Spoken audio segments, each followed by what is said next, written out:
Hello，咁今日咧想同大家分享一下，究竟你中四嘅你應唔應該要去讀英國文學咧，或者英語文學咧 ？Literature in English， 我唔可以成日都話 English literature， 咁樣咪就會變咗英國文學咁樣，就淨係好似讀英國嘅嘢咁，但係其實唔係嘅，都會讀啲美國嘅嘢嘅。咁首先啊，咩係文學咧？咩係 specifically 咩係英語文學咧？咁基本上就係英美加拿大嘅或者歐洲嘅一啲作品啦，係啦，咁大部分嘅時候都係英美嘅啫，喺 DSE 嘅 syllabus 入邊。然後你要讀一個 novel 一個 play theme 咧，就係拎嚟做 SBA 嘅。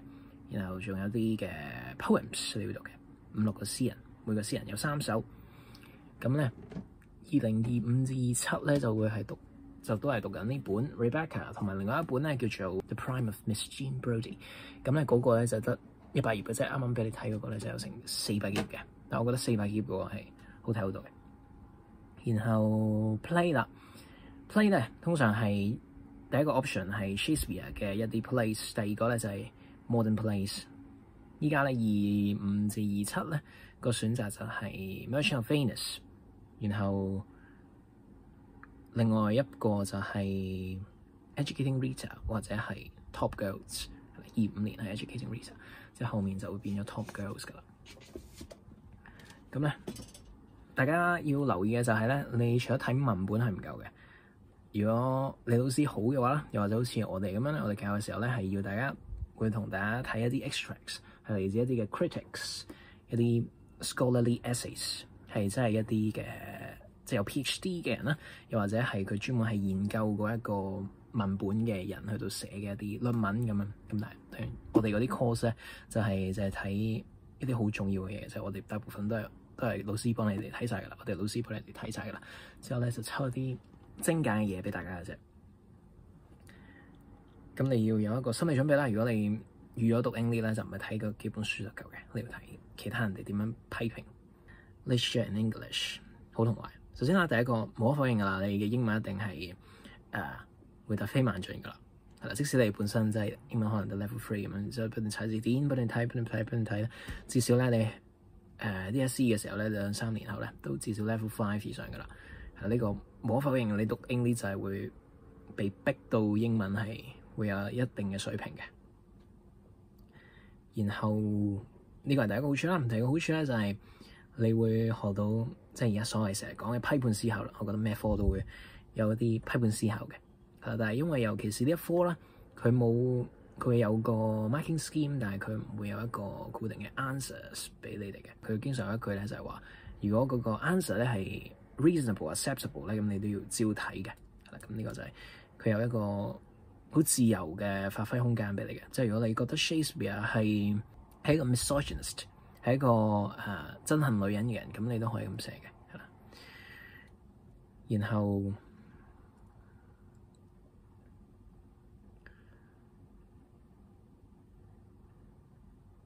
你要expect 咧，就係你會寫好多嘢嘅，係啦。咁有啦，同英語能力有啲關係嘅，但係呢個更加多係嗰個表達能力。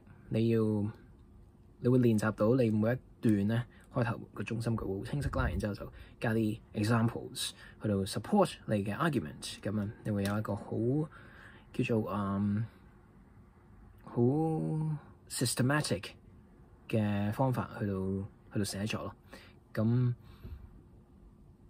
我諗呢兩樣係喺語言上唔知係英文都會幫到你嘅。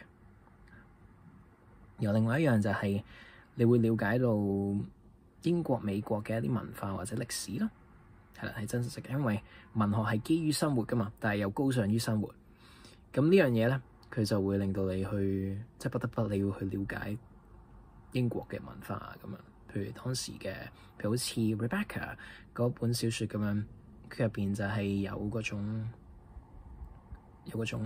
父權主義啊，一戰後嘅嗰一個 period 嗰段時間嘅一啲父權主義咁樣。大家會有啲卻步嘅，覺得一聽到我一陣講嗰啲嘢，會覺得有啲 repulsive 嘅，覺得呢科。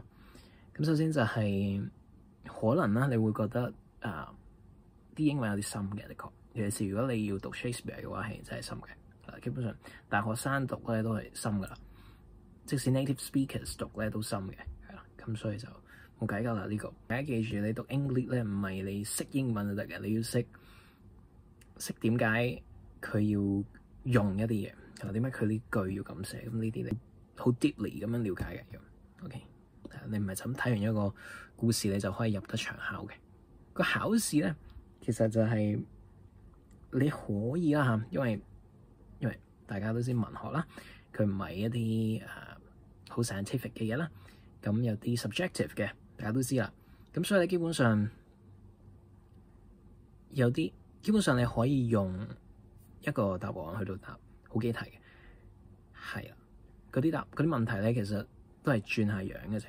OK， 即係 English 嚟講，咁即係你要好熟個文本，你先至可以即係用一個答案之後去論翻去咁多個問題啦。咁但係基本上，如果你講啦，我戴翻個頭盔先，即係如果你有讀埋我哋嘅 course，然之後上堂認真嘅，日校又好，我哋嘅時候嗰啲課堂又好都認真上嘅話咧，咁絕對係易嘅。我覺得呢一科，如果你加上英文底 OK 嘅 level 4、level 5，佢本身中四已經有，咁我會覺得呢科係唔錯嘅投資嚟嘅。如果你冇其他科想讀嘅話，即係唔係話太難嘅，係啦，因為真係睇得明晒所有嘢，你跟足晒。對啦，戴翻個頭盔，我哋學生跟足晒嘅話咧係唔難嘅。OK， 係啦，因為我哋有好多呢啲嘅 scholarly essays 去到幫大家去到記住一啲 arguments 咁樣嘅，基本上好多啦。考評局出嘅問題咧，基本上人哋研究 Shakespeare 嗰啲咧，10幾20年前都已經諗過晒㗎啦。咁基本上你睇完之後，你入到場你都見過條問題咁滯啦。咁所以就我唔覺得係話太難嘅，係啦。考試方面，因為你可以估到嘅 English 出咩㗎。如果你睇得夠多嘅話，當然夠努力嘅話，讀 English 啦，講到前途問題啦，你一定冇乜叫做冇乜選擇嘅。其實你係教育啦，一係繼續行學術路線啦，一係做藝術方面嘅啫。呢個就係如果你揸住 English 嘅一個榮銜出去嘅話，你可以得到嘅嘢，大概呢3個 areas 嘅啫。咁但係我諗，如果你係即係入到大學再揀其他科，你唔一定揀英文系、英國文學系嗰啲噶嘛。咁所以我覺得，如果你就係論分數而言，你英文夠嘅話咧，夠好，英文夠好 level 4、level 5，然後你對睇書唔抗拒，然後又肯睇一啲 scholarly essays 嘅話，咁基本上呢一科係冇乜問題嘅。咁當然你哋可能聽到咩叫 scholarly essays 啊咁有啲陌生啦，可能，但係唔係太難嘅啫，係啦，你肯讀就得㗎啦，基本上係咯，基本上係咁啦。今日嘅講解，咁大家有咩問題可以留言同我講咧，因為我知道大家準備中3升中4咧有啲迷茫，唔知道要揀咩科咁樣。咁係咯，希望條片可以幫到你哋。下次再見啦，我哋。